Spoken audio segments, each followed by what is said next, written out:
தலைமுறை சேர்ந்து செதுக்குன ஈர நலம் இது பாறையா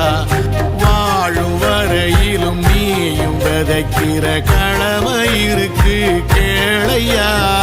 கோடி விளக்காயேந்தி கிடந்த வீடும் இருண்டது ஏனையா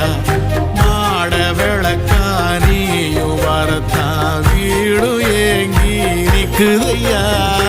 எத்தனை சாமி வந்ததையா இது எந்தெந்த சாமி தந்ததையா எத்தனை பாட்ட சொன்னதையா அத சுத்துற பூமி கண்டதையா